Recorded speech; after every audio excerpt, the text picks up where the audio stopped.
Assalamualaikum warahmatullahi wabarakatuh. Good morning. Let me introduce myself. My name is Wilda Utami with ID number A121-22-128. So here I'm going to explain types of assessment with my partner Maulana Malik Al-Ghifari. I will be the first presenter. Alright. There are 5 assessments that me and Maulana Malik Al-Ghifari will explain. The first one is achievement test. The first one is achievement test. According to Brown 2004, an achievement test is designed to assess the extent to which students have met the instructional or learning objectives within a specific program or curriculum.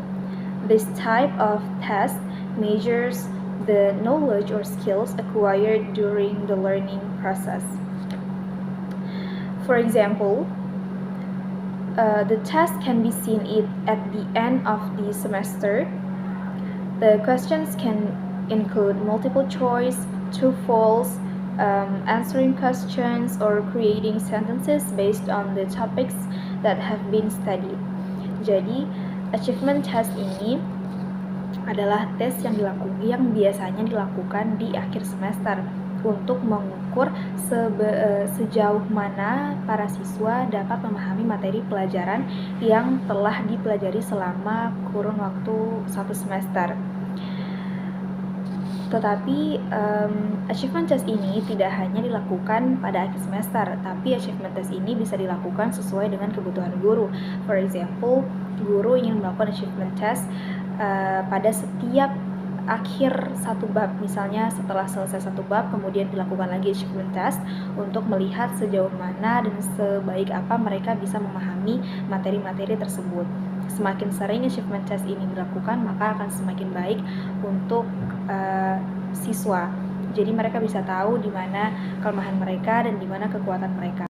Next, the second type is diagnostic test. So, according to Brown 2004, diagnostic test as a test aimed at identifying students' strengths and weaknesses before they begin a learning program. This test is typically used to design more effective learning materials or strategies based on the student's need. Jadi, diagnostic test ini adalah tes yang dilakukan di awal pembelajaran atau di awal pembelajaran sebelum mereka melakukan pembelajaran. Diagnostic test ini dilakukan untuk mengetahui apakah siswa telah memiliki pemahaman tentang topik yang akan diajarkan. Misalnya siswa diajarkan tentang materi greetings. Nah, kemudian sebelum mereka masuk ke pembelajaran itu, guru bertanya pertanyaan-pertanyaan yang berkaitan dengan greetings. For example, guru menanyakan, what do you usually do? What do you usually say when you meet a friend in the morning? Kemudian misalnya seluruh siswa kompak menjawab, good morning. Nah, dari situ guru bisa melihat, ternyata siswa-siswa sudah mengetahui kapan waktu penggunaan good morning, yaitu pada pagi hari. Nah, kemudian guru bertanya lagi, greeting apa yang bisa kalian ucapkan selain good morning misalnya, atau selain good afternoon. Nah, kemudian para siswa ternyata tidak ada yang bisa menjawab pertanyaan tersebut. Nah, jadi guru bisa melihat, ternyata siswa-siswa di sini sudah tahu kapan penggunaan greeting, tetapi mereka belum tahu ungkapan-ungkapan apa selain misalnya good morning yang bisa diucapkan untuk greeting. Jadi dari situ guru bisa menganalisis, mereka sudah kuat di sini dan masih lemah di sini. So, guru bisa menentukan strategi pembelajaran yang sesuai dengan kebutuhan siswa, di mana di poin-poin atau di materi yang mereka sudah kuat, guru tidak perlu menghabiskan banyak waktu di materi tersebut. Guru harus memfokuskan materi pelajaran ke area-area yang mereka belum terlalu paham. Baik, next ada yang namanya placement test. So, according to Hooks 2003, he states that a placement test is designed to determine a student's level of proficiency or knowledge so they can place in a course or level appropriate to their ability. This test is typically used at the beginning of an educational program to group students into classes with similar skills levels. Nah, jadi placement test ini adalah tes yang juga dilakukan di awal pembelajaran atau sebelum pembelajaran dilaksanakan. Waktu pelaksanaannya sama dengan diagnostic test, yaitu pada awal pembelajaran, tapi berbeda pada tujuan. Kalau diagnostic test itu bertujuan untuk mengetahui apakah siswa telah memiliki pemahaman tentang materi yang akan diajarkan, sedangkan placement test bertujuan untuk menempatkan siswa ke kelompok yang sesuai dengan kemampuan mereka. For example, an English language course will be opening new classes for different levels, beginner, intermediate, and advanced.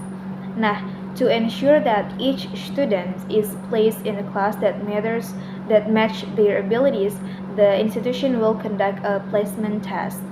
Jadi placement test ini tujuannya adalah untuk menempatkan siswa berdasarkan kemampuan mereka, entah mereka levelnya ada di beginner atau di intermediate ataupun di advance. Jadi guru bisa membuat strategi pembelajaran sesuai dengan yang dibutuhkan siswa.